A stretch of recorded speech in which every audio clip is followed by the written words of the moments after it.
Good evening, race fans, and welcome along to the grand finale. Oh yes, the QRT GT3 Championship 2025 season number 1 comes crashing to a close this evening, and it will be around Silverstone. The drivers will battle out for those championship places. Once again, it will be myself, John Wright, aka Double O Raven, in the commentary box, watching all the action, joined ably once again by an extremely nervous Sean Madden, because his team are about to get dumped out of the cup by my team. Good evening, Sean.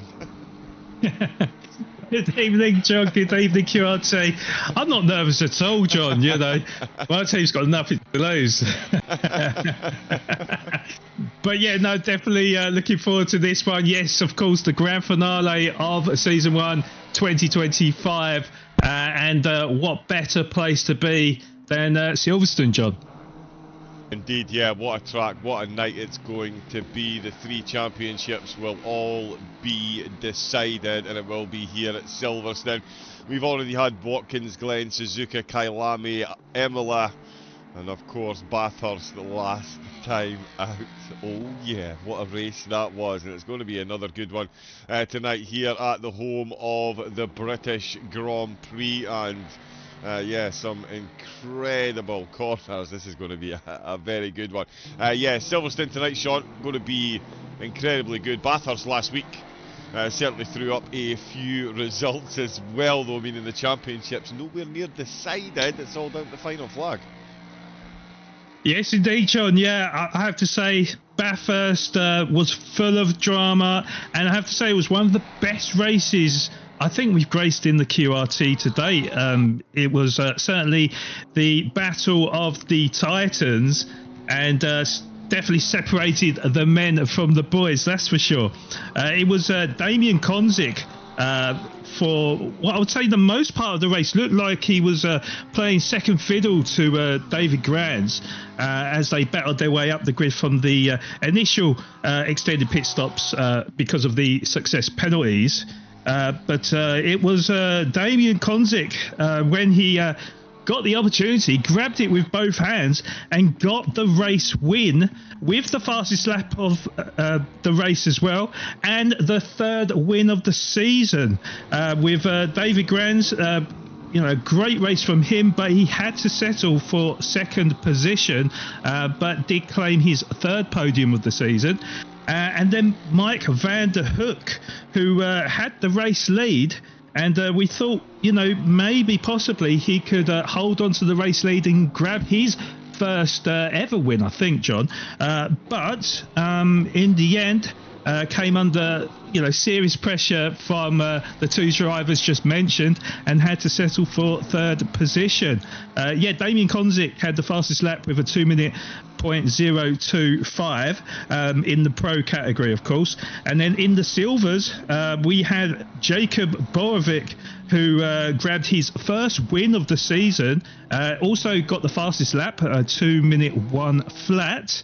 And then P2, it was Christopus Stapaz who romped home with the P2 and 3rd podium of the season.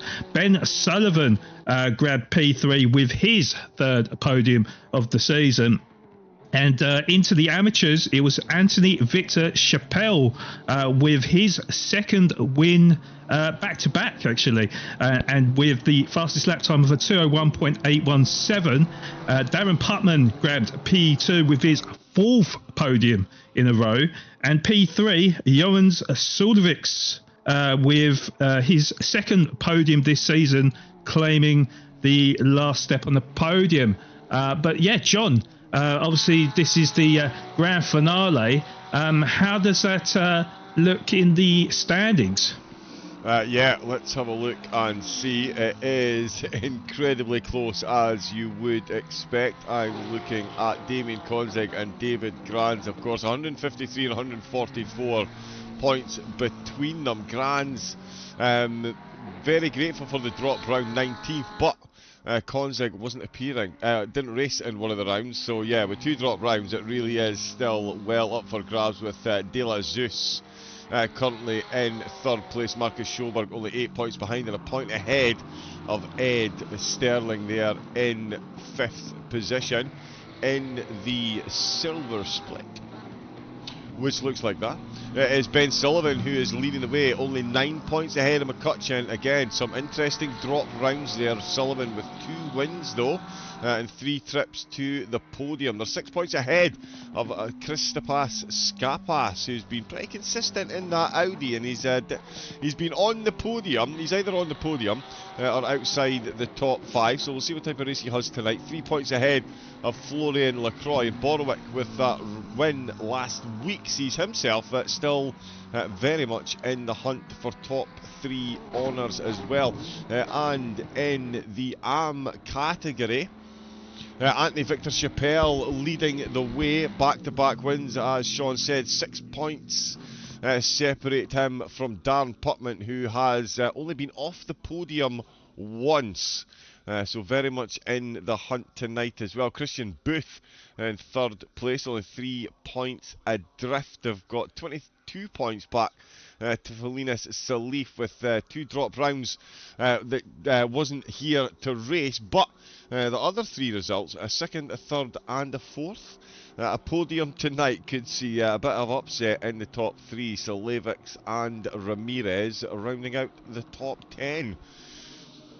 There are the drivers from the pro category. They are making their way into the pits. The silvers are on their way out, and that's absolutely not worked. Bear with me a moment. Well, what I can say though is the times that I saw from the pro drivers, John, very, very fast, considering although it's optimum track conditions, it says it's 11 degrees out there. Wow. And they've set well, I can't see on the screen at the minute, but it's a I think it was a 1 minute 57, maybe a 56 on pole position. Yes, it was a 1 minute 56.797. Konzig and Villette have set exactly the same time in Sector 1. A 34.455. A Ford Mustang and a Porsche. Yep, Porsches. Okay. What, yeah, there's just Porsches. What is going on with Porsches at QRT? It's incredible. 3 tenths behind though, overall. But yeah, identical times. And it's actually David Granz who takes the purple Sector 3 with Konzig purple in Sector 2. So Konzig with 2 purple sectors, Villette with 1, and Gran with 1. 4 purple sectors between them. And half a second between the top 4, De La Zeus and 4th Schoberg in the Honda, in 5th Barbary, and 6th Gibson, Choi, Van der Hoek and Brogan rounding out the top 10 after a tough race last week. 1.3 off the pace in the chilly conditions, less than a tenth ahead of Callum Scotland, with Christophe Papai and Danny McCutcheon. Oh, Danny's in the silvers. So yeah, Christophe Papai, 12th place, bringing up the rear for the pros. The silvers are now out on track, and unless I am very much mistaken, yeah, we might see the track get a little bit warmer, Sean, but yeah, this 11 degree track temperature, not the best for the tyres. We did see it as low as 8 degrees in practice, not conditions that the drivers will relish. No, definitely not, and is it a night race, did I hear as well? I do believe we will need some floodlight action, yes. Just to make matters that a little bit more spicy. Love to hear it, of course. But yeah, some phenomenal times that have gone in through the pro category, and the silver drivers are just putting in their hot laps now. So it looks like it's Danny McCutcheon that's set the benchmark for the silver drivers, hitting the 1 minute 58.7 lap time. But I wonder if there will be any silver drivers encroaching the pro drivers. But yeah, no, absolutely love this circuit. It's full of taking opportunities, lots of long straights, lots of great sections, as we just see Danny McCutcheon just come off track. Oh, I can actually see now, John, as well, which helps. But yeah, no, definitely looking forward to this one though, John. And yeah, Silverstone, who doesn't love Silverstone, John? Yeah, it is an absolute all-time classic. Oh, although I did see in the chat the drivers were saying the curves in these cold conditions, although the track is at optimum, it was only at fast, and I was saying the curves are pretty much like driving on them in the wet. So we could certainly see some action unfold. It's QRT, so we always do. We've got, of course, a 60-minute race for the drivers to duel out with their one mandatory pit stop. You had to lift a bit there in the Aston on the exit. He has preserved, just about preserved some time. We've got Just Loon, who is looking quick. We've seen what the Porsches can do. Front row of the grid so far, and Loon is looking to head that way. So too Rick Kranz. Yep, he's just got to 17th. Ahead of Asteri and Borwick, who are down on their time. So too is Jules Flint. Just Loon though, coming down what is the last straight for the GT3 cars. Of course, Formula 1 start in a slightly different place on the track. Use a different pit lane as well. But out of the last corner, I tell you what, Loon is looking pretty good.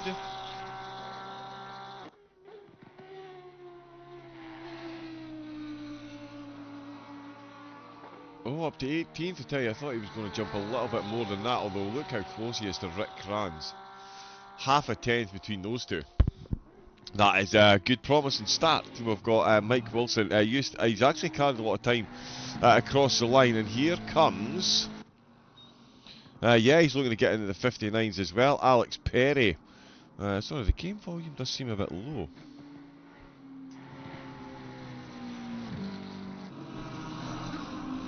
It's maybe a Silverstone thing. Because we're that far away from the circuit, isn't it? That's what it is. That's what it is. That's what it is. Oh, it does look very good in these conditions. 8 PM at night, so yes, we're going to have a night race. The track conditions are going to be all important. Let's see, we've got Ben Sullivan there in 13th position to lead silver, and it's one of those, certainly one of those tracks, Sean. It's much like Spa. The quick drivers really do tend to be quick around here because there's so many corners and so many straights. As you know, your corner exit speed is so vital. You can lose up to a couple of tenths per corner so easily. It is ridiculous. Yes, it is certainly ridiculous. I think though this circuit does favour the cars with the very high top speeds, you know, like your Astons, like your Mustangs, those types of cars. But yeah, certainly going through the tricky corners, the chicanes, certainly do need to get the best exit and try to carry as much speed through them corners to set you up for the straights. That is for certain. And yeah, it really does separate the best from the very, very best. So yeah, we will definitely see how this plays out, and of course as well, John, it's quite a wide circuit as well. So you know, don't be surprised if you see, you know, 3 wide, maybe even 4 wide at a time. So yeah, it certainly does bring the drama to all us very lucky viewers, John. Does, yeah, that is a very good point. Yeah, it is. It's not a narrow track, that is for sure. Certainly some of the corners, the speed you try and take the exits, the exit Maga and Beckers and things, it can certainly seem like a much narrower track. But yeah, the drivers will definitely be all for it. Put together in 1948, it's been through more facelifts than most Hollywood superstars put together. To get to where it's at. Of course, the most recent change, the naming of the Hamilton Straight. Yeah, some bloke called Lewis Hamilton, apparently he's quite quick. Here is... Apparently. Yeah, apparently, allegedly. Yeah, we'll see. Yeah, passing fad. Jules Flint is looking to improve. 4/10 up. Scarpass looking on a good time as well. Eust Loon as well. They're into their last throws as the arms and the wild cards come out of the pit. Booth Chappelle, Putman, and Wraith. This is going to be an absolute battle between these four. Yeah, Senelif as well, actually, in the port. I can't wait for this one. Freelancer, happy with 7th? I would be too. That lap felt really good. How is it only P11, says Callum Scotland? Yeah. Yeah, it's insane, the pace. Speaking of insane pace, we're going to see Scapas cross the line. He's going to go quicker. He's lost a bit of time out of the last corner. He does go quicker than Loon temporarily, but Yus says, oi, I will have that position back, please. Thank you very much. And pops himself 4th place right at the death of qualifying. Basteri is still out on track. He's not up on his time at the moment. So yeah, that was just a tyre run. Oh no, wow! Oh. Okay, that was right. I definitely need to see about my subscription to this software. It's let me down badly there. My apologies, Adam Basteri. He's just found 7/10 to put himself in 4th place in the silvers. That ain't too shabby at all. We'll get another look at those results while the arms get their warm-up laps underway. And what I'm going to do... Bear with me a moment. Sean, I'm going to go a bit fuzzy for you, but we will have you back momentarily. No problem at all. Qualifying, there we go. So yes, we have, I think I might have cracked it. There is confirmation. Bell in the AMG taking silver pole position and 11th place. No silver in the top 10. It's like Suzuka, it's like Spa. Some tracks, it's just, yeah, that little bit. Nürburgring as well. That's another one. But anyway, cracking on. Ben Sullivan, his teammate in the Aston Martin, AMG and Aston on the front row for the silvers. You love it with a Lexus and a Lambo right behind them. McCutcheon and Basteri on the 2nd row. Ahead of Loon, who was putting in some quick times in quali, but pipped at the post. Only 3/10 separating the top 5 in the silvers. Borwick in 6th, McCrans in 7th, Scapas and Wilson 8th and 9th. Wilson's Lambo is going to be joined by Perez and McLaren on row number 5 for the silvers. Flint in 11th place, 1.4 off the pace, so not representative of race pace, that is for sure, and going to be right in the hunt when the race starts, but only 8/10 separating the top 10 silvers. It's not bad, it's not bad. 23rd position for Flint on the grid at the moment. As I say, Bell there, 11th position. Callum Scotland now down into 12th. Christophe Papai, the pro, finds himself at the moment, I'm going to say, in 16th position, because it is Silverstone and anything can happen. We will, yeah, so Sean, nice and close here. I'm just going to get your view of the race queued back up again, my good man. No problem at all. Yeah, no, definitely looking forward to seeing what the amateurs can do in the last 6 minutes, because of course we've got a very close encounter between certainly the top 3 drivers, John.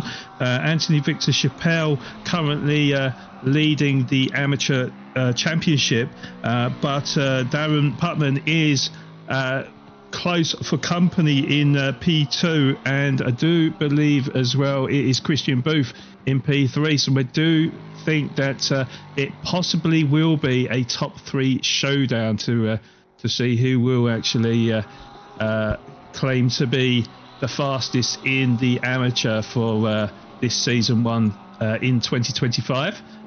So yeah, 5 minutes to go. We'll see if they can mix it up with the pros and pros or silvers, which is no easy task, because there's some absolutely outstanding lap times being produced by the whole grid, really. Anything below, well, I'd say normally for us mere mortals, probably anything below a 2 minute is considered to be pretty good. But yeah.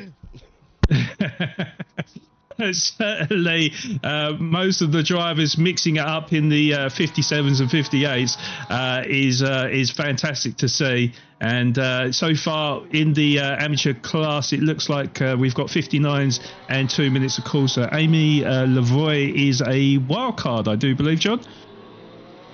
Indeed, yeah.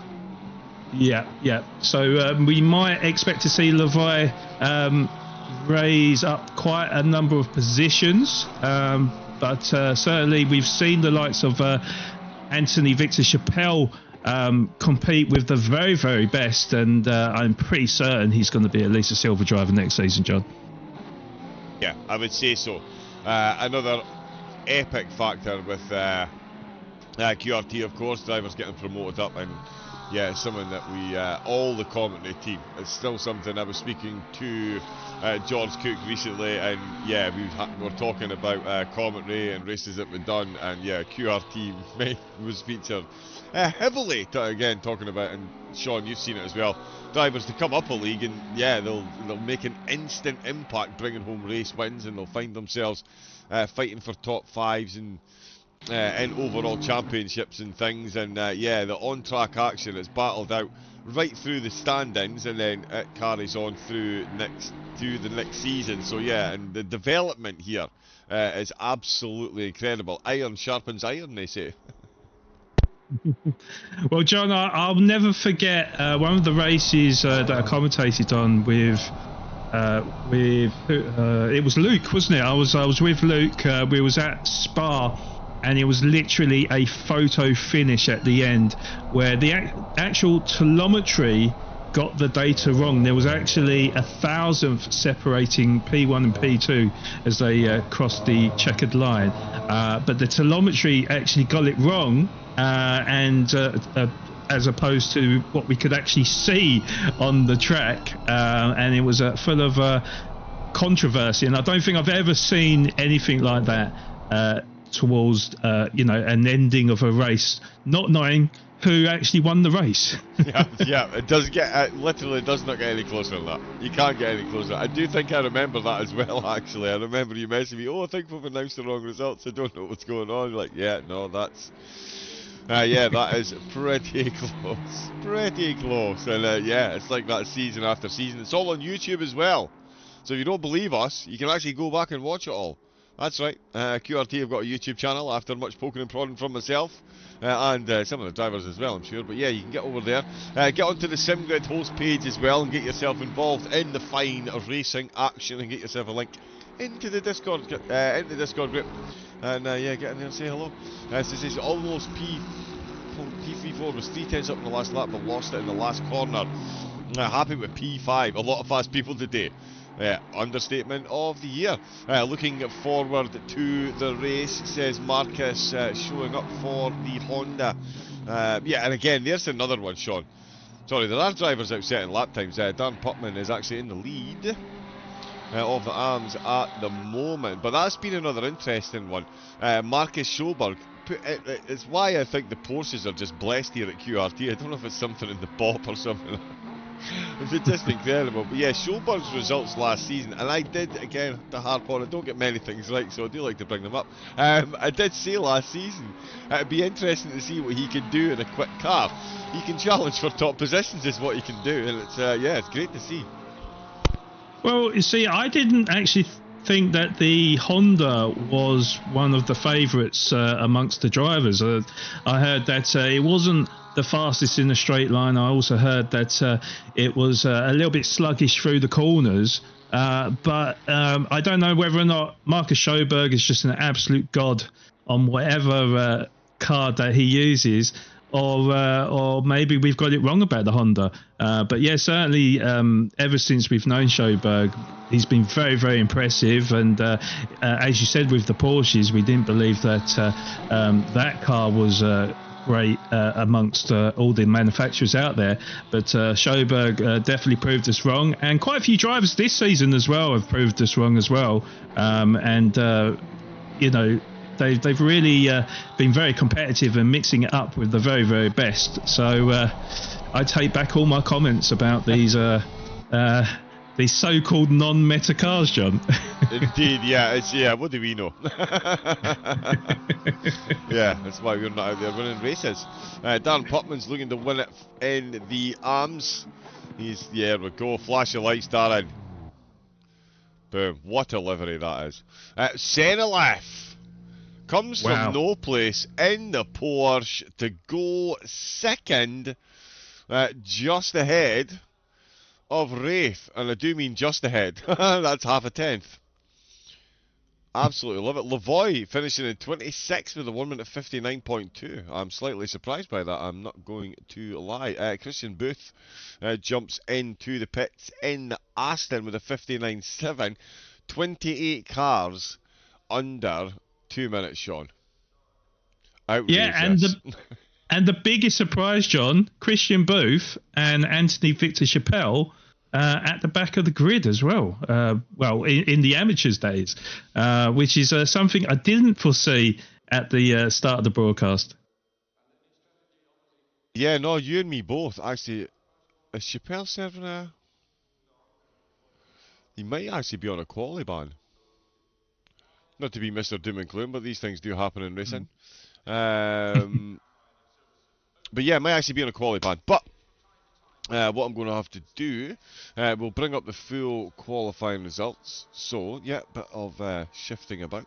We're using some new overlays, Sean. I'll have you back in a moment while I bring up. No problem. So there we go. Oh no, I can see that. And now you can too. Confirmation then. The ARMS, Putman, Senelef and Wraith all finishing ahead of the wildcard Lavoie, which is quite the showing given the way the wildcards usually run rampant. Of course that changed over. Excellent. Let's jump back on to the results. Oh no! Amy Lavoie, my apologies. Goes 15th. There you go. I was just waiting to make a grand entrance there, and that is how it's done. Mic drop. Back into the pits for a fresh set of tyres. We've got Putman then, still leading the way in the arms. Senelef and Wraith behind Booth and Chappelle with no time. We'll see how that plays out with them. Overall, Lavoie there in 15th position. Putman 22nd. So again, just goes to show you that Silverstone, it really does. Every single corner absolutely matters. That's it. No silvers in the top 10 for the first time in about 2 seasons, or whenever we've raced Spa. And yeah, no arms inside the top 20. 22nd for Putman. Chappelle will be in 29th place for the start of the race, Sean. It is night time.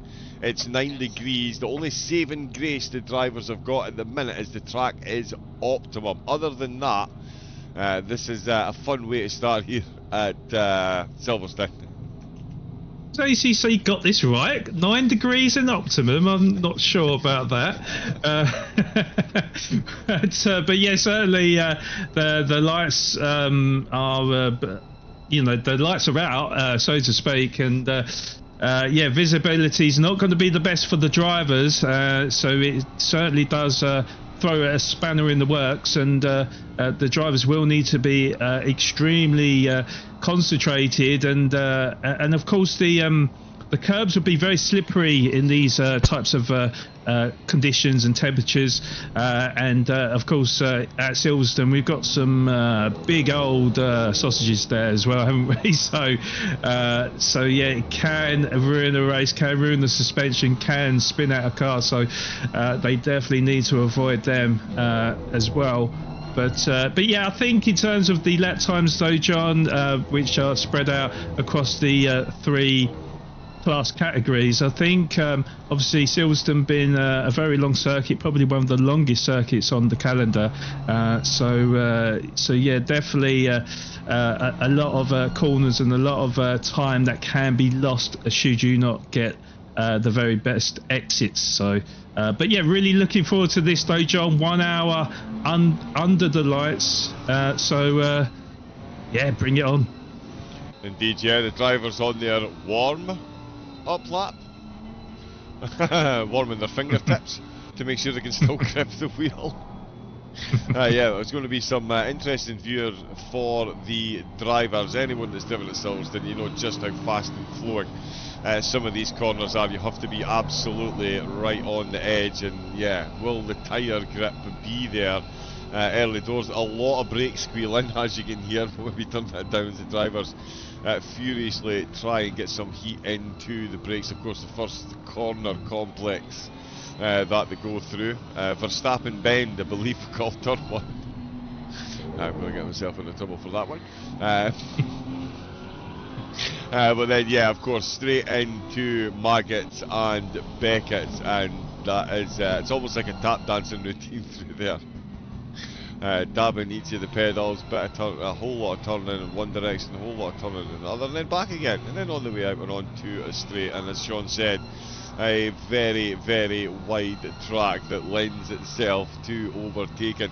And the slipstream, Sean, as well. We've got 29 cars out on track. That is a lot of shared cutting through the air on lap number 1 in cold conditions. One does fear for the front tyres, and the mandatory pit stop's going to be very welcome. Yeah, indeed. Yeah, I think certainly through Maggotts and Beckett's, it is going to be a bit of a scary beast, I have to say, John. That is certainly a complex that I don't like to go, you know, 2 or even 3 wide in. But I am expecting it though, as they'll be battling for track position. And then, yeah, of course, you've got the hangar straight just afterwards, so do expect the drivers to queue up and use the slipstream and try to slingshot their way past their respective rivals. So yeah, it's certainly going to be nervy times on lap 1, but well, you know, John, you might as well say you're saying oh no, I was about to say my screen had frozen up there, but it's come back. But yeah, what is the saying, John? Oh, which one? Sorry, I thought it froze as well. In turn 1. Oh yeah, you absolutely can't win a race in turn 1, but you can definitely lose it. Yeah. So yeah, it's going to be absolutely flying. Sorry, yeah, I thought it froze there as well. But hopefully you can see everything now, and so can I. And we are about to see the green flag. 10 PM at night for the drivers. It's already dropped to 8 degrees. So we're down a degree on the warm-up lap. It does seem cosmically ironic, but there we go. It's the green flags on. It's a flyer of a start for Valetti. Takes the lead into turn number 1 as he run too wide. Is the Honda going to bounce as well? That's Schoberg and De La Zeus battling away as Grant tries to hold on to the position. Konzek unable to hold on to the lead. Not often you can say that at the start of a race. In fact, a couple of times this season. Oh, well, let's talk about Callum Scotland. Oh, Bell tumbling down the order. We've got Declan Brogan with the yellow flag as well. Basteri with the yellow flag. He is still moving, unlike Chris Bell, who has absolutely flown down the order. We'll get a look at the Mercedes driver very soon. That's a lot of positions. He's dropped 17 spots down the hill. Lorenzo Barbary losing out at the start. He's down 2 positions. Amy Lavoie already up to 12th place. Putting me firmly in my place. That is for sure. We've got Borowick up 3 from the start. Gran is in the lead of the race. Gran is in the lead of the race. Konzek is in 2nd place. De La Zeus is in 3rd. Scotland and Brogan with yellow flags. Perry with the yellow flag. The cold conditions are really catching the drivers out. Cyril Vallette is now down into 5th position. I think we're going to have to go for a 1-minute rewind and see what we can see, which isn't going to be much with these lighting conditions. We'll go to Helicam and have a look. So this is on the exit to Maggotts and Beckett's in lead. Oh, now did seem a bit sluggish on the exit there. I don't think the replay is going to let us see what happened. No, yeah. Oh, the Mustang has gone for it right up the inside. Oh, and he's wiggled on the curb. The Porsche has been sent stage exit left and tumbling down the order as the Fast and the Furious Mustang finds itself making the way. Oh, trying to get close to the FNM car as well. Wow, that got some concertina effect there. Nicely done by the drivers. That is an absolutely rip-roarer of a start as David Granz is handed the lead after a kick off the curbs for Damien Konzig. Sees Villette in the Porsche tumble down the order, Sean, and there's still more to come as well from the opening lap. Repercussions, that's some start. Yeah, that is some start indeed.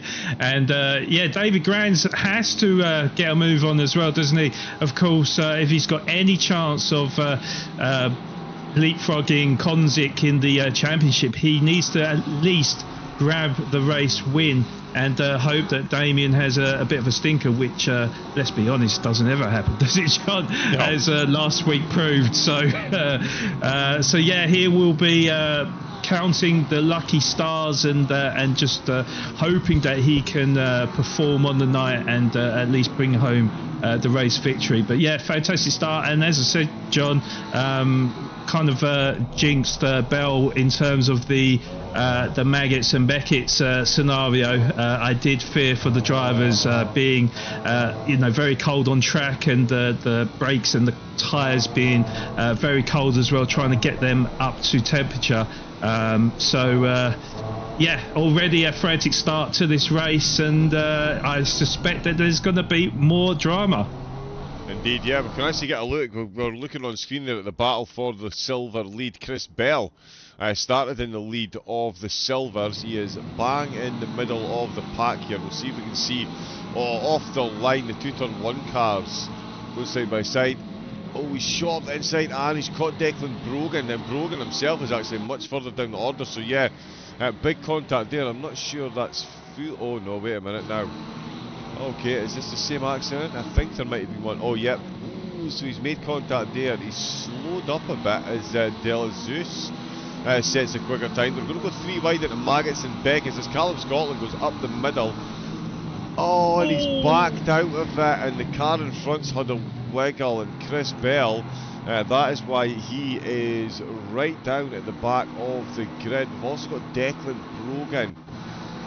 He's been involved in some, yeah, so I think this is, yeah, of course, we saw him going off on the exit, but this is when they've got right up to Mike Wilson as well, and he's, oh, the Porsche has just drifted over a bit far, and that is 180 as well. And yeah, so ended up a 90-degree spin to the right. Could not have gone worse there. Who else have we got? A few drivers. Declan Brogan, Chris Bell. Oh, Putman has dropped 2 positions as well. He's no longer in the lead of the arms. Wow, it's all going off at the minute. Yeah, it is. Oh, right, okay, so there's his smiley car, the Porsche. Yep, he leaves enough room. Oh, coming out of this little chicane. This is always so tight through here. That's sauce. Oh, all kicked off in the back end as well. Oh, ACC contact physics. Sort it out. Absolute minor door bang, and Putman gets stage exit left, and he gets a Declan Brogan Lamborghini behind him for his troubles. Really hasn't worked out well for Putman there. Senelift then, it's worked out well for him. He's 18th position, he's made up 4. He's got Callum Scotland breathing down his neck though. So yeah, so I'm 1 and 2. I'm 1 and 4, sorry. Oh, he gets the overtake done. Oh, Booth has just tumbled down the order. Chris Bell's just made back a position. It's all still going off. Up at the front, it's still Grant's leading the way. De La Zeus sets the fastest lap of the race so far.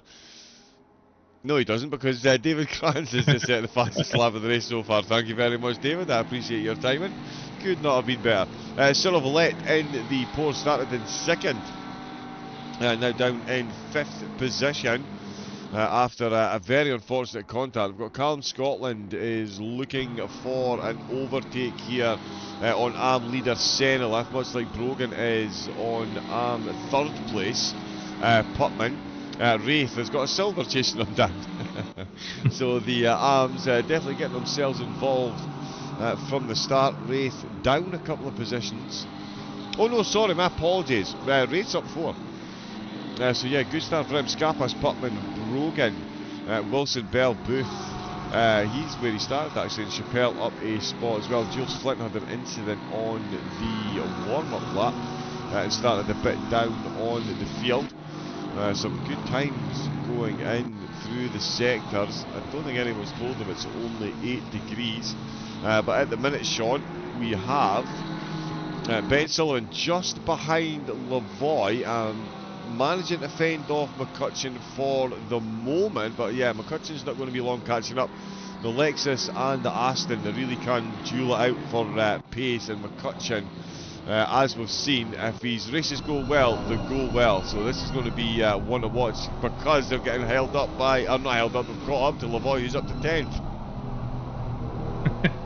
Yeah, I mean, this race hasn't had any time to settle down, has it, John? It's literally action all over the grid, and a very difficult one to call. And yeah, something I noticed and something I kind of knew about is when a car does make a mistake in front, should they go sideways, it does bring a bit of a domino effect, especially because this is a high speed type of circuit, and it, you know, the drivers have to have reaction like cats, basically, isn't it, to try to avoid the cars in front. So, as Sullivan gets very close to the back of the void there, I thought there was going to be a bit of contact, but just about got on the anchors just in time, but he did lose a little bit of time to Lavoy with the pressure coming from Danny McCutcheon just behind. The gap is under a second, so he knows he'll need to push, because McCutcheon has been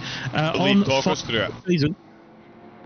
Oh, okay, and yeah, we've got David Grands on the outside and Konzik on the inside, as that angle does not help me in the slightest.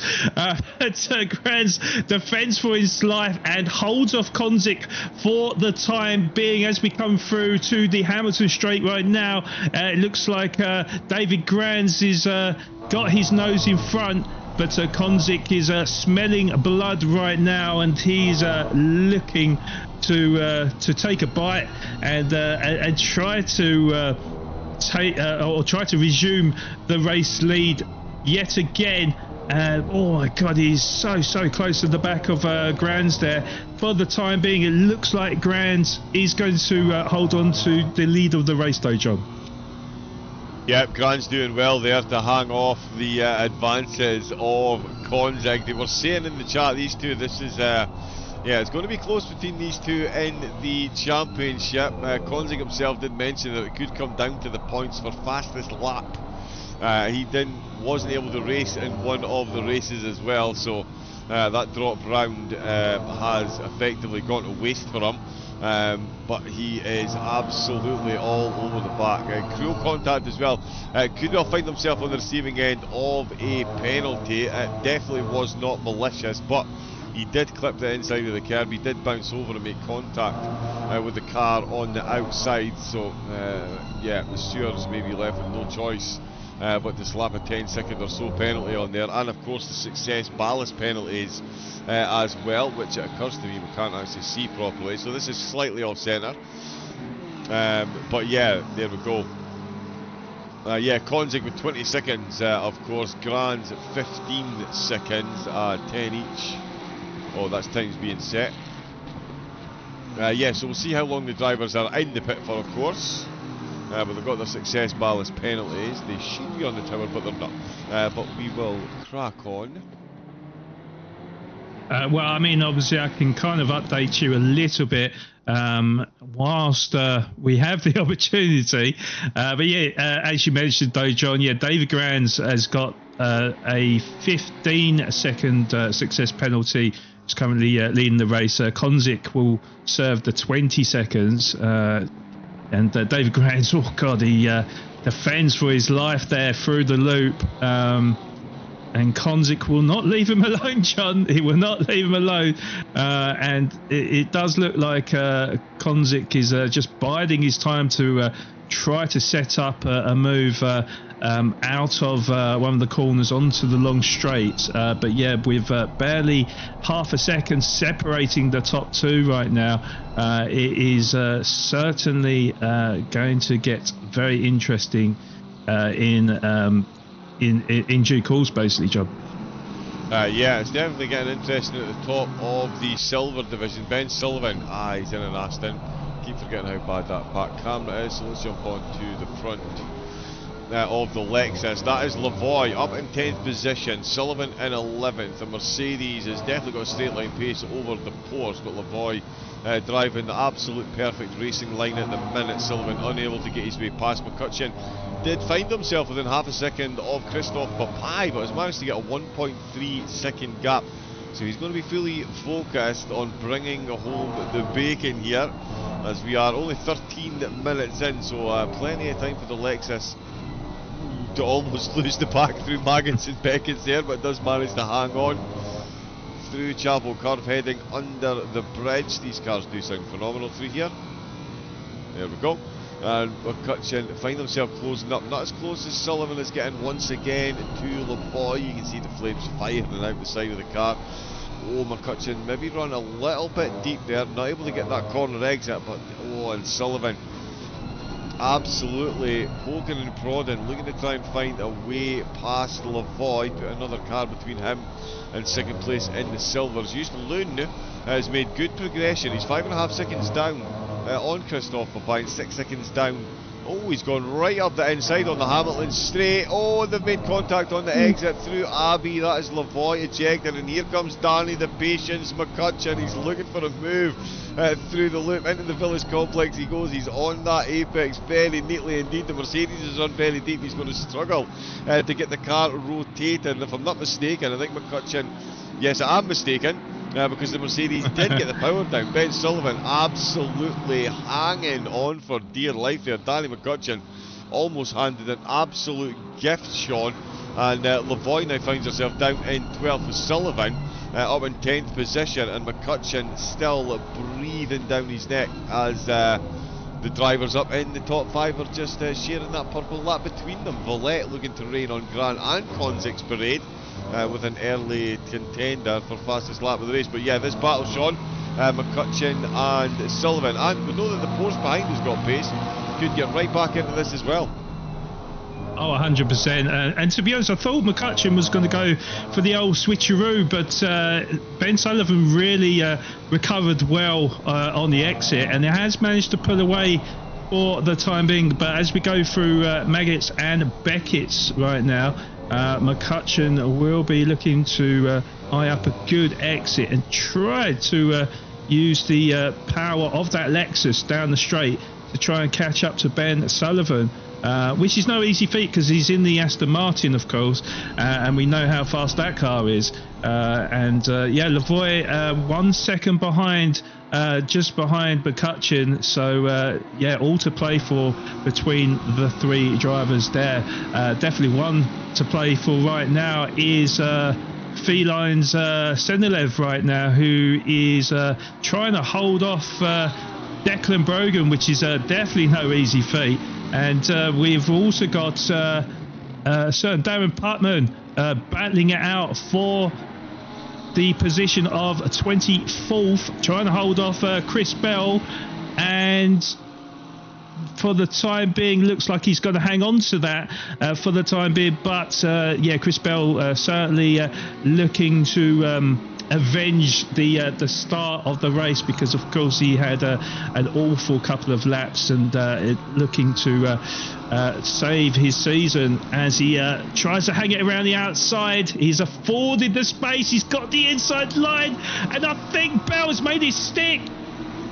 Yes, he has, hasn't he, John? Yes, he has. Sweeps in front of Darren Putman, and that is a great manoeuvre, although Darren Putman is not giving up without a fight as they go side by side again.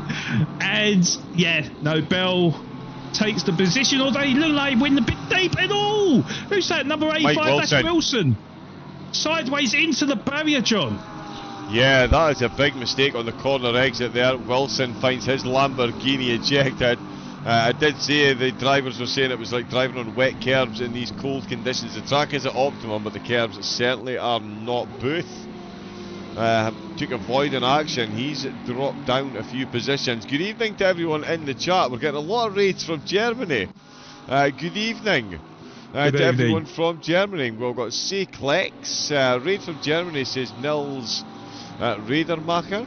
Zip with the fall. Oh, that was a raid as well. Moin moin. Raid from Germany, says Nils Radermacher again. Yes, good evening, Raid 2 and Raid 3 as well. So welcome in, Razor X and Chungus Humongous. If it wasn't for your modesty, you would be perfect. That is quite the handle, young man. But good evening and welcome in everyone. It's QRT. We've got 42 minutes left to go of the season finale here at Silverstone. And much like one of my favourite rave songs from back in the day, it's as cold as ice, and the drivers are definitely making a few sacrifices, that is for sure. It's mostly rubber on their tyres and those lap times as cars are still finding their way off track. 18 minutes into the race, Christophe Papai looks like he's been handed a free position after Barbary went stage exit left. And here he comes. Oh, Barbary going to lose another position. Oh no, sorry, they're still battling with Papai. Let's swap back over again. Barbary's held on to the spot. Let's see what's happening with the race leader. Damien Konzig is still breathing heavily. Still breathing heavily the exhaust fumes of David Grand's Honda. These two have had an absolutely gargantuan tussle up at the top of the tables. If Grand brings home the win, they're going to be on 3 wins each out of the 6 race season. And it's all going to be down to the fastest lap points and the drop rounds. Konzig wasn't here for one of the rounds, so that's his drop round done and dusted. So yeah, on count back, it is going to be ridiculously close between the two of them. Konzig has for the moment got the fastest lap. Declan Brogan looks like he's got his eye on an overtake. Oh, and Basteri. Oh, now that's another Lamborghini. Let's see what's going on there. So yeah, Basteri, the Lambo's finding it tough in the last couple of laps. Ooh, that's a bit far over that curve. Yep, saw that coming. Yeah. Oh, I think the technical term for that, of course, is a tank slapper. That is, yeah, Basteri finding out the hard way, Sean. Let's not mess with the curves in this race. I think, if we're going to take someone from the open in 20 minutes, the curves are like ice. Keep it on the tarmac, make it to the pits, and adjust your tyre pressures for the second half of the race here. Yes. I think you made the best point there. Or talking about songs of As Cold as Ice, I have to say that was pretty impeccable from you there, John. A lot of the drivers are suffering. The track temperature has remained at 8 degrees, but as the time falls, of course. That was centre left going wide, wasn't it? So Brogan with an easy pass. He says thank you very much. Moves up into P number 17 and be able to start pulling away and try to catch up with the rest of the grid, because he's 7.3 seconds behind his nearest rival, which is Rick Kranz. But yeah, a lot of the drivers really struggling with their braking and their cornering as well. A lot of sideways action. So I do suspect that the drivers have been caught out on their car setups, or particularly the tyre PSIs, and will definitely need to rectify it once they take their pit stops, which we are kind of getting into that window now, John. 21 minutes down on the race. Anywhere in the next sort of 15 to 20 minutes is when we do expect the drivers to come in for their pit stops. So we'll have to see what happens. We'll have to see what happens between David Grands and Konzig. Will they both come in at the same time? Will one try the undercut or one with the overcut? This is going to be really, really interesting, and it's something we've come to expect in the last few races now, John. The battle of the titans between David Grands and Konzig up for the final podium position here, Sean. Cyril Villette is on a charge. Yeah. He's held the opening lap and he's hunting down De La Zeus.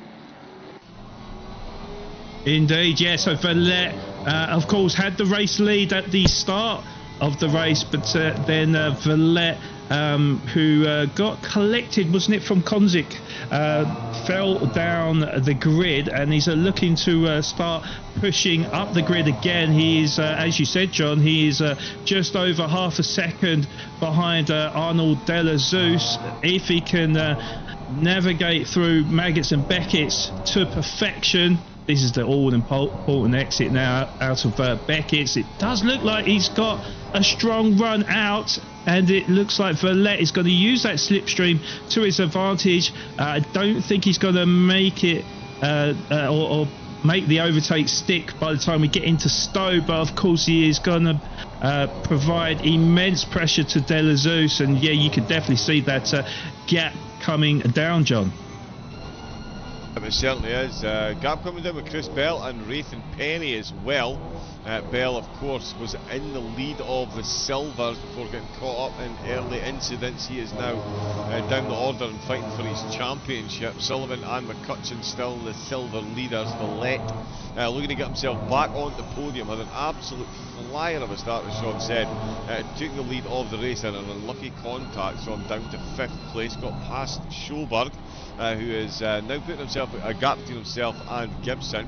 Glenshaw not too far back, but certainly well out with the slipstream range, which could definitely be a handful. We can see the race leaders still only half a second separated those two. It's absolutely military precision up at the front, and yeah, the pits are going to be all important once again. Oh, Villette is absolutely on fire through the twisty stuff. Ooh, the slightest of mistakes there by the McLaren. He's managed to gather that back up absolutely magnificently and get a good exit, but you can see again the gap is getting closer. That's 0.4 of a second. Maggots and Beckett once again will stay on board because it gives us good visibility. Ooh, the McLaren there running a bit wide, no exclamation mark. Penny suddenly tumbling down the order in the Silvers. Let's see how Villette gets on through here. Look at the separation at some points between the wheel and that front arch. It's crazy. Ooh, extra snap of steering there. Out of Chapel Curve they go. Barbary all over the boy. Christian Papai, the first pro driver to come in to take a pit stop. I did think I saw someone else come in. Yeah, Putman is in the pits. We've got someone. Oh, Basteri. My apologies. Yep, Basteri. Get myself slightly confused. Basteri. Is that the race leaders?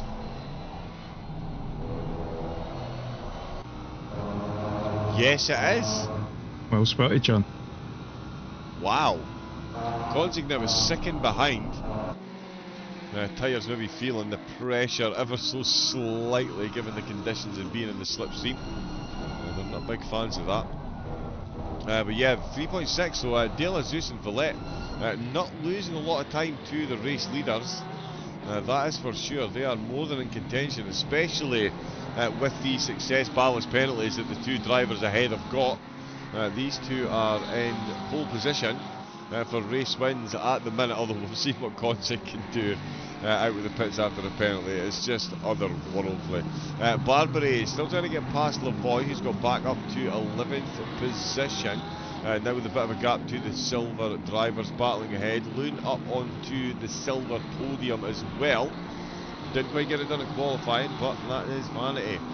He's certainly going to be saying when he crosses the line at this stage. Jakob Borowick going for a move on Christian Booth, who is looking to chase down Wraith. He's only a second down on the final podium. Oh no, sorry, he's on the podium, so it's first, it would be for second place. Borowick in the silvers, trying to get past the battle there, and it's definitely costing Booth a bit of time to Wraith.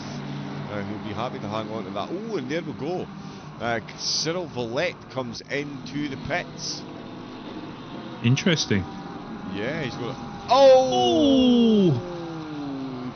Try to pull in front of the Aston a bit too quick. The nose of the Aston is certainly a bit longer than Borowick realised there, and Booth finds himself stationary in the track and moving while the cars come past. That could have been very painful. Did we just have another yellow flag?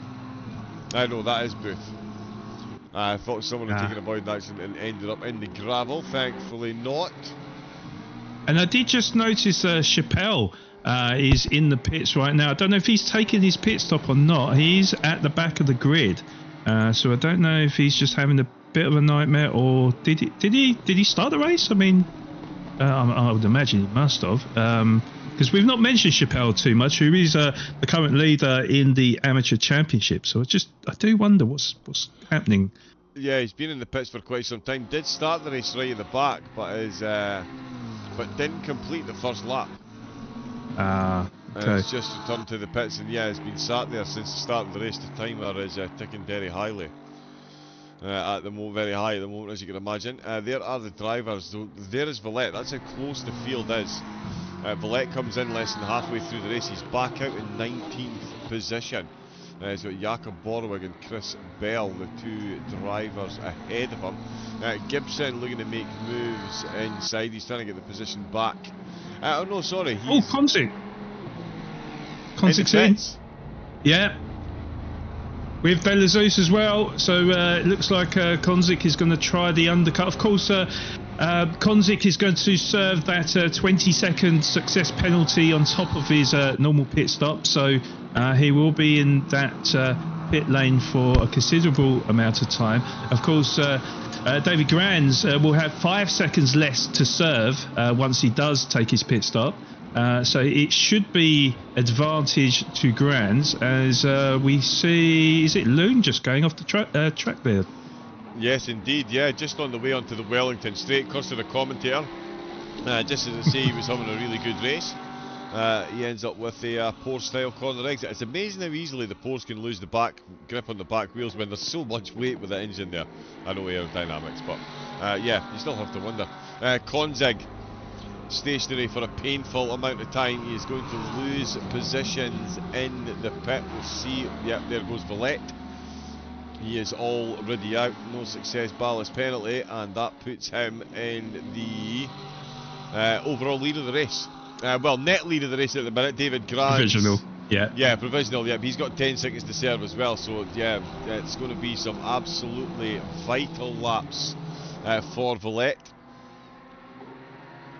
And there you go with the pit stops. That's him already up to 13th position. It's actually Yus Looney he's got ahead of him, 8 seconds, so he's got plenty of time ahead. Not going to run into any traffic. Konzig is on his way back out. Oh, Rick Kranz finds himself off at the Hamilton straight. Oh yeah. My giddy aunt. I thought he was going to collect a car or two then as well, to be honest, so kind of lucky he did spin it back round again. Indeed it was, yeah. On his way onto the Hamilton straight. Oh, has he clipped this curve on it? No. Oh, wow. Wow. Just a snap of oversteer, yeah. which he couldn't correct. Yeah, that was a strange place to get that reaction from the car, actually.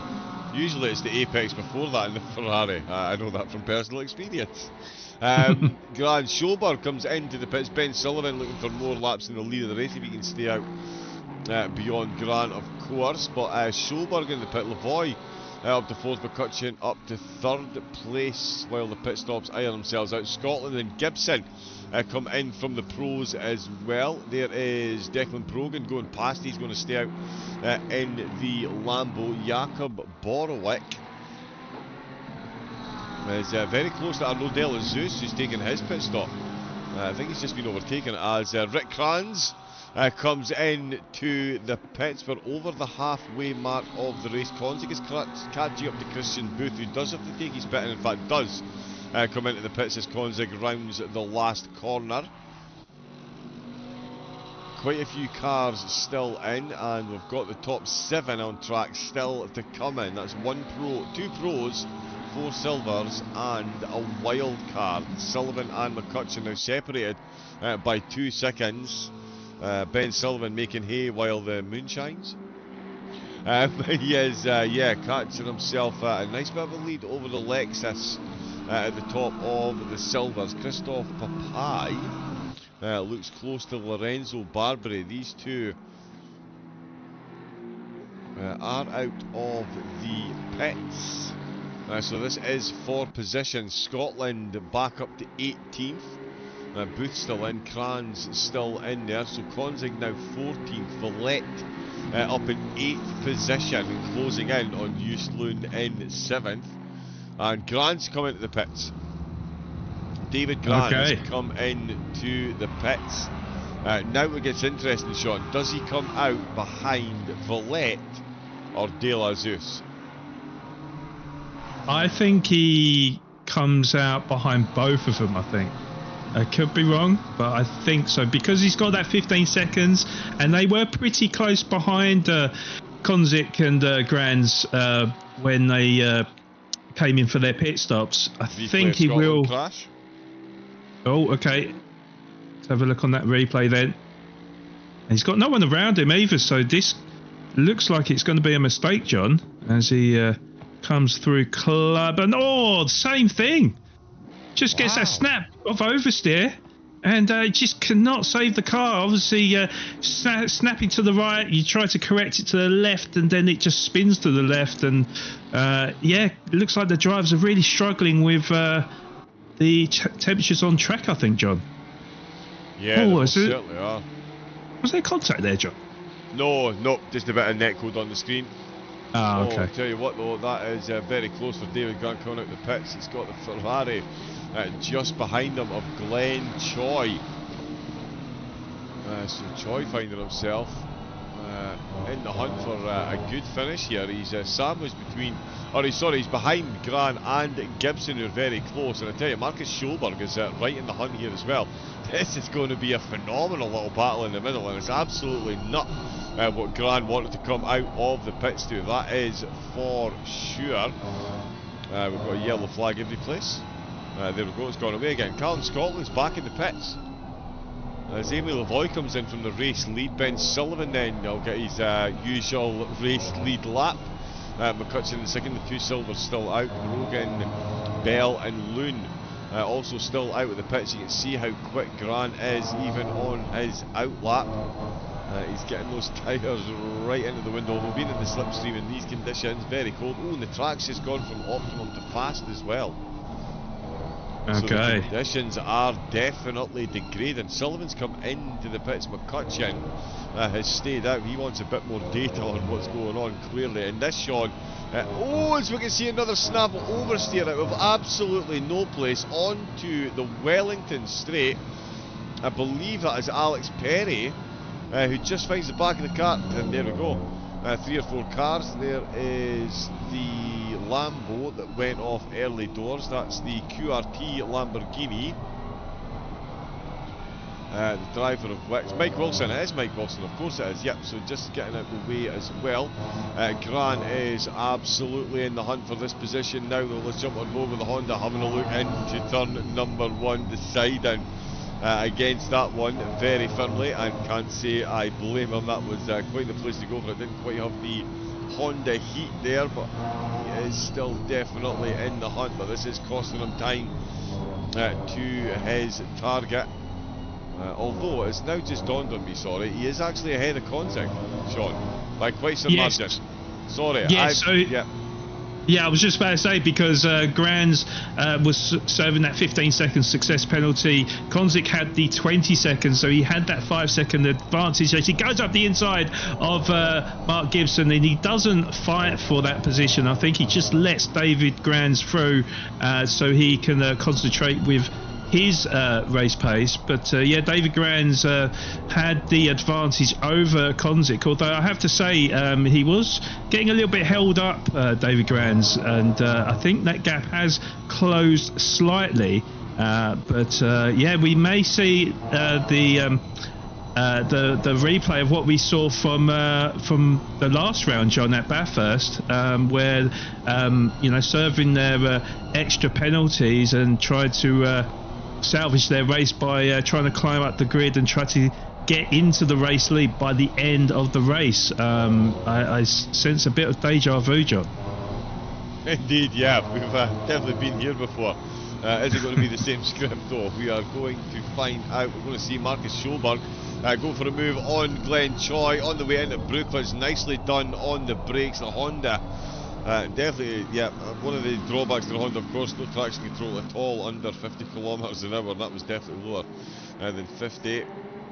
Oh, but he gets a good rotation on the car. That's a very good exit and a very nice overtake for Schoberg. He's got Gibson now ahead of him. Here comes McCutcheon into the pits along with Declan Brogan. That's the last two drivers. Actually, I was going to say in the top 10, but that's the... oh no, sorry, we've still got Jakob Borwick to take his pit stop as well with 23 minutes left to go. He is going for a longer first stint. We'll see where Sullivan is when McCutcheon comes out. Borwick will be in the hunt as well. Brogan dropping down as he is in the pits. The field's still unbelievably close. Yeah, they're all very close to being on the lead lap.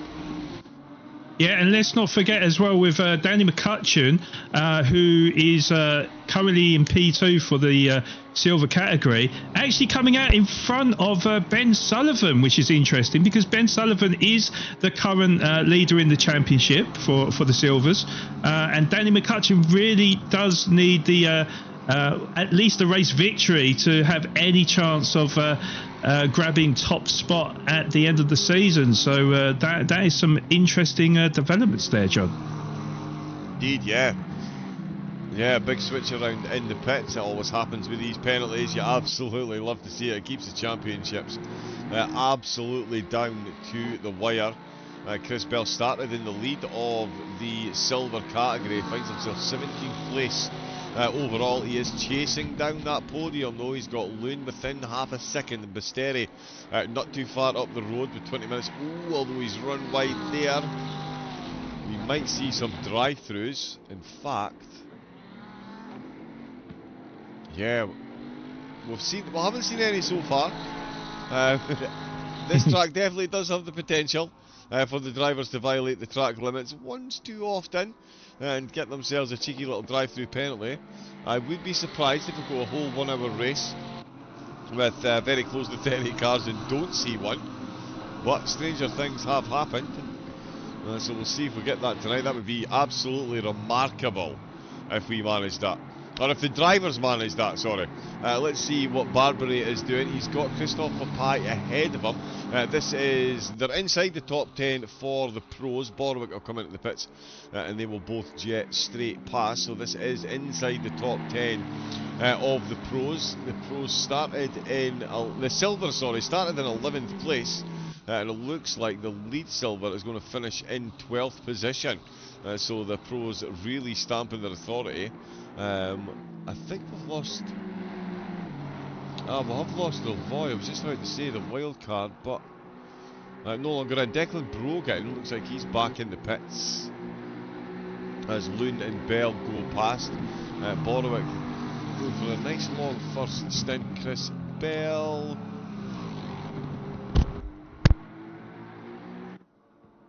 there we go. He's still going for the overtake there. Mike van der Hoek has caught right up to Borwick, and Schoberg is right on the back of Gibson, I believe.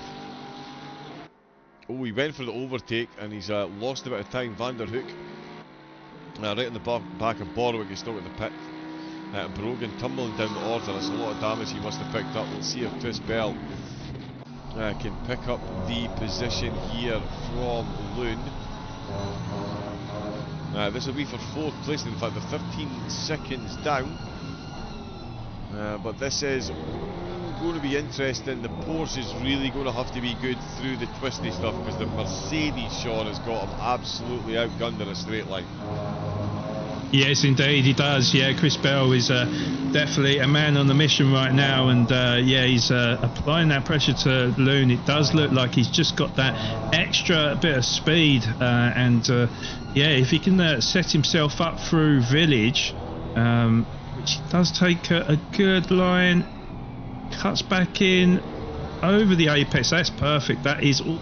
Oh no! Loon's lost it and sideways off the circuit. Wow. And easy pass there for Chris Bell in the end. But oh yeah, unlucky from Use Loon there, John. Yeah, incredibly unlucky. And it's the second time at this same corner apex as well. On the way onto Wellington Straight. Oh, just too much on the AstroTurf. And yeah, the drivers maybe not put in as much credence into the fact that the track has gone too fast as they should. It has been mentioned in the Discord chat, which you can join by going through the SimGrid host page.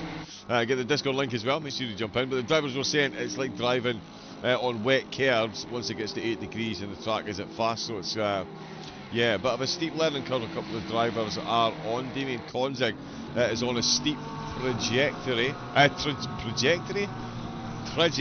my apologies, I have no idea where that one came from, but he has half a second now from Glenn Choi, who's still within a second of Marcus Schulberg, who's now within a second of Mark Gibson, who's been running solidly in 4th position. There is how close the Honda is. Choi and Konzig not too far behind there, we can see perfectly. Look at that. That gap between is pretty much identical between each of those cars, surely. Although look at Konzig all over the back of the Ferrari. Keeps it nice and neatly on the apex. Choi managing to gather the car up and get the exit. Is it going to be quick enough though to fend off Konzig, who really does need to be taking some positions if he's going to fight for this championship, because at the minute it is absolutely in the hands of David Granz, currently in 3rd position. Oh, he's going for it. Yep. Oh, Sean. Not even time to talk us through it. He just absolutely, yeah, just sailed on through. Yeah, I don't think anyone's told Damien that it's really cold and the curbs are really slippery at this point. I'm not sure he's been made aware. Like teaching the Roadrunner gravity, he's just, yeah, it was just another day out driving for Damien. That was absolutely sensationally smooth, Sean. Yeah, indeed. Yeah, Konzig, I mean, he's a very brave man. He's extremely confident in his ability, and for good measure as well, really, John, because it's not often that he makes the wrong decision or the wrong kind of maneuver, really, and yeah, easily sails by Chu. But the thing is, he's going to have to try and get past Schoberg and Gibson at the same time. He did lose a lot of time in the traffic there, because the gap was roughly about 6 seconds last time I saw. I think it's roughly about 8 seconds now for Konzig to David Granz. So I think yeah, he's going to have to get a move on if he's got any chance to catch David Granz, which is certainly no easy feat, because I'd say David Granz is the closest rival to Konzig when it comes to race pace and lap pace. But you can see Konzig really on a big charge now, because he's all over the back of Marcus Schoberg, and Schoberg is certainly going to feel the pressure as we end lap number 16. 21. Is it? Yep, lap 22, sorry. It says 16 on my screen. Oh yeah, sorry, at the top, yeah, you're right, lap 16. Why does it say that? Fair enough. Yeah. I obviously I've got the wrong delta, but yeah, sorry, yeah, ACC TV is telling me it's 22 laps. Yeah, it's definitely 22 laps. I don't know why. Yeah. Oh, so on one piece. Yeah. So yeah, my apologies. I don't know why I'm getting different information. Yeah, I'm very confused by that. But sorry, Sean. Yeah, no, that is incorrect. You're right. What it's showing on the screen is incorrect. It's actually 22 laps the drivers have done. Yeah. Yeah, we'll crack on. There's 14 minutes left. Yeah. We do know that much. I don't think it's going to be many more minutes before we see a Damien Konzig overtake. Yeah, as good as Schoberg and Gibson are, Konzig is definitely just missed that apex ever so slightly. Doesn't cause himself too much space, but given how close these two are, if he doesn't send it up the inside of, or around the outside of both of them, he'll certainly pick them off one at a time, given the slipstream strategy you're able to use. Of course, the car's ahead. I've always said it, the car third in a battle of three, in a three-way battle, is definitely the best position. You can pick the manoeuvre if a car's taking a difficult outside line, pop yourself up the inside, steal that position. That little bit of slipstream is going to keep them safe and sound by the time they get to the end of the Wellington Straight, although Konzig pulling himself out of the slipstream. He's trying to do himself a bit of tyre saving. The Honda taking a very different line to the Mustang. Oh, and look how close they're getting now. The Jaws theme is absolutely pumping out the stereos in Gibson and Schober's car at the minute as they come out of the last corner of the GT3 layout of Silverstone across the start-finish line to go. Konzig still got the fastest lap of the race. In fact, Jakob Borowic's still out. This is the longest stint we've seen all season from any driver. Yeah, that is very true. McCutcheon and Sullivan are within 3/10 as well, Sean, and these three are battling away. This could be a double overtake for Konzig, and this would put him one position behind David Granz. This is incredibly important for the Pro Championship here.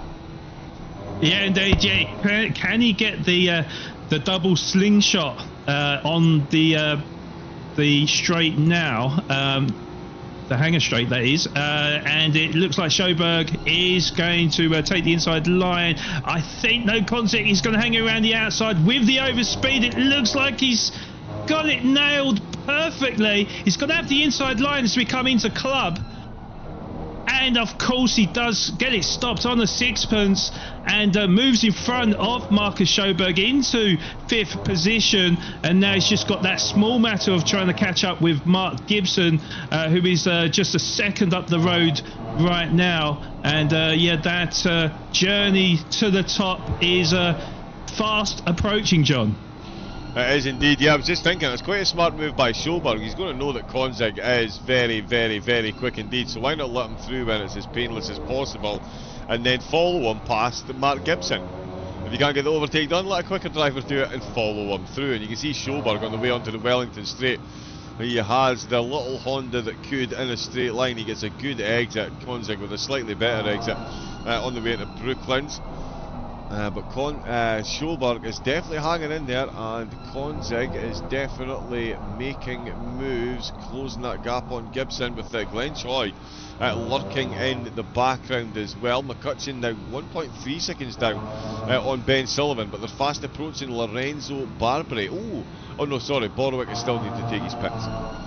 I was going to say top 10 for a silver, but yeah. Oh, and Wraith's in the lead of the Arms. My apologies to the Arms. I've hardly seen any of the Arms this race because of everything going on up at the front. But yeah, Wraith is leading the way. This is going to be interesting for the championship because Senelif is in second. Putman is in third place after a difficult start to the race. He's made back a couple of spots. Booth as well didn't have the best opening few laps, but he's in 4th place at the minute in the Silvers, ahead of Brogan, Flint, Scotland, Wilson and Kranz, who have all definitely had difficult races as well. Ben Sullivan and McCutcheon, oh look how close these cars are. They've got Barbary and Papai.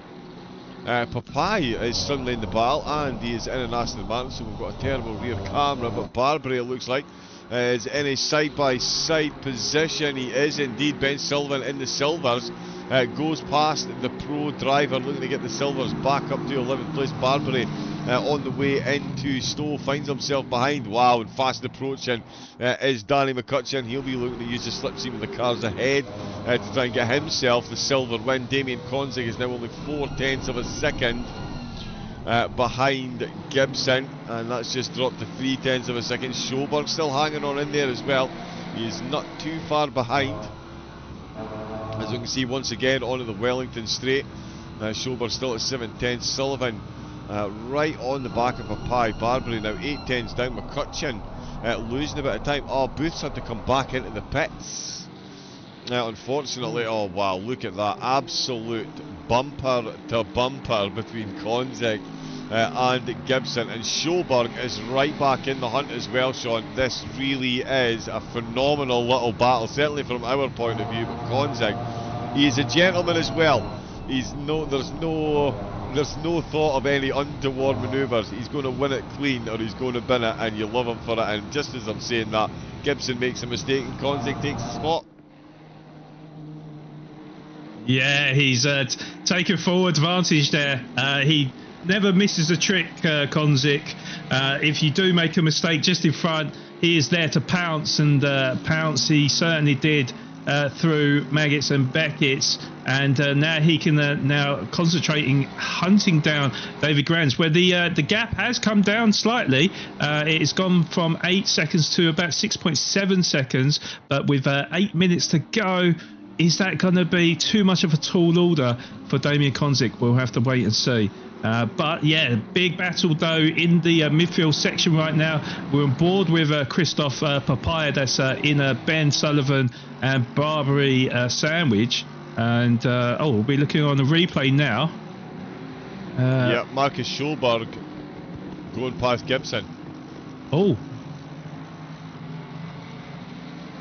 Yeah, I think he gets it done on the exit. Yeah, another little wiggle there for Gibson. I don't think we're going to actually see the overtake, but yeah, right round the outside. He's going to have the inside line on the way onto the Hamilton straight. Oh, slightest bit of contact there, Glenn Choi. Oh, and a bit of a wiggle on the exit. And that has put Choi right on the back bumper of Gibson. So all changed there. Schulberg gets himself back to where he started the race in 5th position. Konzik with the success penalties down 3, Gran where he started. De La Zeus up 2, and Silverlet, who took the lead after right into turn 1, but then there was a bit of contact, found themselves back down in 5th position, but he is absolutely on for the race win. He's got 3 seconds back to De La Zeus. We've talked about Konzik catching Grans, even in 7 minutes, without even Konzik is even dreaming of bringing home the race win at the minute. Glenn Choi dreaming of a spot at the expense of Gibson. We've got Barbary. There we go. Yeah, Borowick coming in to take his pit stop with 7 minutes left to go.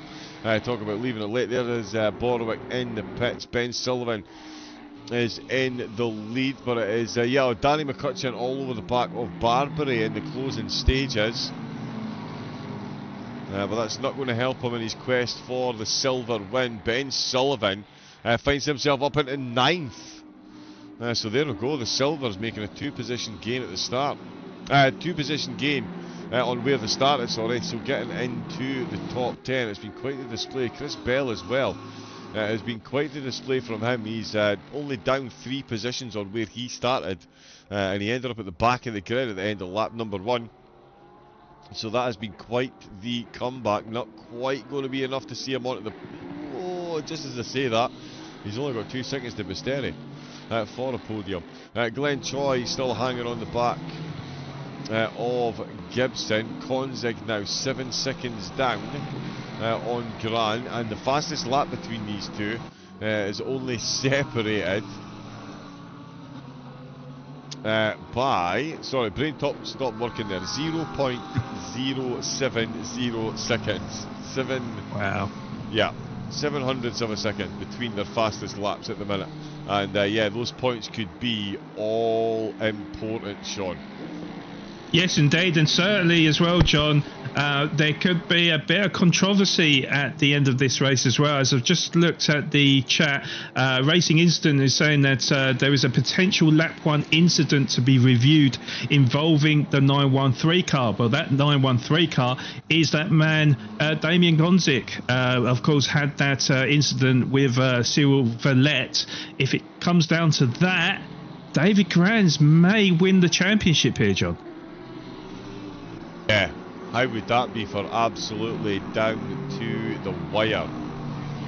That's incredible. Yeah, so we'll see that incident reviewed. So yeah, the final results in the pros won't actually count for anything until that is reviewed. So you need to get yourself into the Discord group so you can get the final results and get onto the SimGrid host page, so you can see the final standings in all their glory. It's going to be an absolute nail biter until the stewards come back with their decision, much like the nail biter we've still got between Glenn Choi and Mark Gibson, battling for 6th position in the pros, and Choi looking very quick in the Ferrari. We've seen a couple of little wiggles. Oh, Wraith in the pits.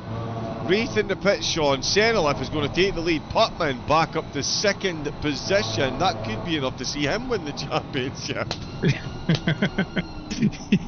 Yeah, well, it was just like veering across to the league standings to see how it all affects between all 3 of the classes. And yeah, no, you're 100% right, because Chappelle is out of the running, of course, who retired quite early in the race. So Putman was in that prime battling position. for the podium with Basteri. Oh, sorry. No, yeah. No time to talk about anything in this race. But yeah, it's Bell who is looking to chase down Basteri and take away that third position in the silvers. And yeah, with 3 minutes to go, we're talking about what this lap and the next lap as potential last laps in the race. So, yep. Yeah, so it looks like Chris Bell then. Oh, he's got a good run, although I thought he was going to send it up the inside as Basteri left the door open, but Bell doesn't take it and decides to tuck in just beneath Basteri. But of course we are on the straight now, coming to the last couple of corners, of the lap. And for the time being, it looks like Basteri just about to... Oh God! It looked like he was going a bit deep, and I thought Bell was going to sneak one up the inside, but again thought better of it.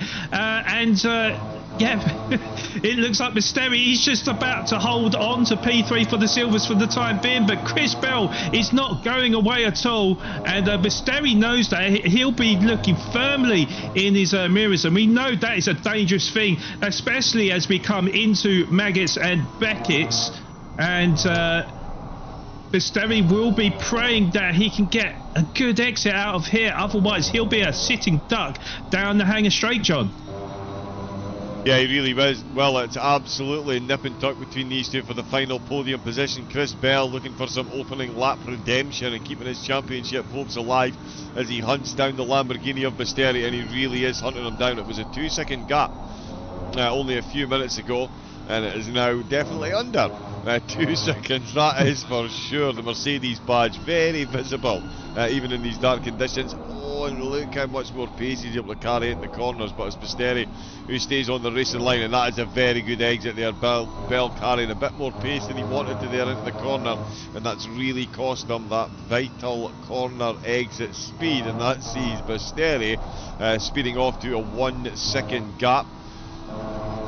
Although with the pace Bell's showing, I don't think it's going to be too long before he closes that back up again. Glenn Choi still trying to get his way past Mark Gibson. Cyril Vallette on the verge of bringing home a very well deserved win. He has been absolutely phenomenal. Took the lead and was definitely unlucky with the contact that was made. He was just an innocent bystander. Updating the chart, Car 913 could be looking at a 25-second penalty. David Gran would be pronounced the champion. End of story. De La Zeus 4.6 seconds down, Gran 4.8 seconds, who is closing in on De La Zeus. Konzig as well, pretty much matching Gran at the minute for pace. McCutcheon and Papai are still battling it out. McCutcheon right on the edge, and yeah, the two teammates, one pro and one silver. Let's see if anyone was told to behave. Like Chris Bell back to within 0.4 of a second with 20 seconds left to go. Cyril Vallette is about to cross the line. He's on the Wellington straight. He's got a couple of corners left to go. I think this is going to be the checkered flag. There's only 7 seconds left on the clock. The season finale is going to see another winner. The dominance of Konzig and Gran has been broken, and it's by a Porsche, only at QRT. Cyril Vallette, the timer is out, so this is going to be the checkered flag out of Woodcut. What a race for Vallette, but probably thought all hope was gone after that lap 1 incident, but that is Vallette taking the checkered flag. De La Zeus crosses the line to take second place and straight back to the pits, and David Gran, it's all down to the stewards. He crosses the line in third place. Are we going to see a penalty? Decide it all as Konzig pops it into the wall, quite unsurprisingly. Schoberg with a provisional 5th position. Gibson and Choi 6th and 7th. Vanderhoek in 8th, and then it's going to be Ben Sullivan. It's going to be close in the silvers. He's coming out of the last corner. Bell, of course, passed Basteri. They got back on the podium. What a drive for him. Now, won't feel like a podium, but there is Ben Sullivan bringing home the silver win. Papai just ahead of McCutcheon, who gets himself second place in the silvers, and then it's going to be Feline Senelif, another one of the splits won by a Porsche. They really do well here at QRT. If you want to do well at QRT, start in the arms, work your way up through the divisions, and drive a Porsche. That would certainly seem to be the keys to victory, Sean. What do we think? Could well be right. Could well be right. Yeah, the Porsche working, or the drivers working wonders in the Porsche, should I say. Yeah, it looks like the championship has been decided, John, between two of the classes, the silvers and the amateurs. Just not quite sure about the pros at the moment, and like you said, John, it's definitely worth checking out the Discord link to check out the updates on what the stewards have to say about that. But I think it is going to be Sullivan that wins for the silver category and Putman for the amateur category as you go through the results, John. Indeed, or do you want me to go for it? Yeah, actually, yeah, go and give us the results, please, Sean, because I've been stuck in drive. I've lost them. Yeah, give us the results, please, Sean. Thank you. Okay, all right. So in the pro category, it was Valette that took home the race victory, with Arnold Delazeus grabbing P2 and David Granz getting that last step on the podium. Konzik, unfortunately, could only get a P4. Konzik did have the fastest lap, though, which would have earned him the extra points and kudos as well. However, as we said, we don't know whether or not the stewards will deem that he was at fault with his collision on Valette, so we'll have to wait and see on that one. Schober got P5, Gibson P6, Glenn Chu with P7, Van der Hoek with a P8. In the silver category, it was Ben Sullivan that brought home the race victory, with McCutcheon grabbing P2, Basteri P3, Bell grabbed P4, and Loon with P5. And in the amateurs, it was Senelev that was victorious in the amateur category, with Putman second place, which I do believe is good enough for the race championship. Rafe grabbed an excellent P3 for him, and it was Christian Booth who was third, I do believe, going into this into this last race in the championship, grabbing P4. So those are the race results of what I wrote down anyways. Yeah, thank you very much for the roundup, Sean. I couldn't quite grab it there, but yeah, incredible racing this evening once again in the championships. Going to very worthy winners. We'll see what the stewards have got to say and how the pros are decided. Get yourself onto the QRT host page and get your on SimGrid, and then get yourself into Discord and keep up with exactly who has won. And of course, all the streams uploaded to YouTube, so make sure you get back and watch them all, as I often do. Usually muted because I'm not a big fan of the sound of my own voice, to be honest, but there we go. Yeah, so we'll leave you with the highlights. Once again, it's been an absolutely incredible season, Sean. Another absolute wonder to preside over, and sign-ups for season 2 are already out. Let's go QRT. Let's go indeed. Yeah, it's been well, every championship in the QRT is amazing, but I have to say, yeah, certainly this season, particularly in the pros, you know, leaving it to the last race to decide who will be winning the championship is a little bit of an oddity, and we still obviously don't know who will end up being crowned champion for the pros. But yeah, massive congratulations, of course, to Ben Sullivan for the silvers, and Darren Putman with the crown for the amateurs. Well, I think so anyways, unless there is any further developments, if there was any stewards' inquiries of incidents that we may have missed out on. But yeah, I do believe them two are the champions for the silver and the amateurs respectively, John. Indeed, yeah, huge congratulations to everyone, and cannot wait to see what they all do for season 2. Get yourself signed up. You can find yourself here on the broadcasts. Fear not, the racing is not done at QRT. We've got the season finale on Sunday night. The QRT Well Things Racing Multi-Class Championship 2025 Season 1 sees its finale at Suzuka. The GT3s, the GT4s and the Force Cup cars will be duelling it out at the duel in the Asian Racing Crown. It's a world duel in racing, that track. So yeah, Sunday night we will be back then. Make sure you tune in for another nail-biting finish, as always here at QRT. Thank you to everyone in the chat with lots of raids from Germany this evening. Good evening to Germany. Thank you very much for all of the follows and raids. I hope you all enjoyed your first experience here at QRT. We'll leave you with the highlights once again. Do enjoy. Hope to see you all again soon. And that is all from myself and Sean. So it was a good night from Sean. Good night, everyone. And a good night from me. Stay safe, take it easy, and have a great rest of your night. Good night.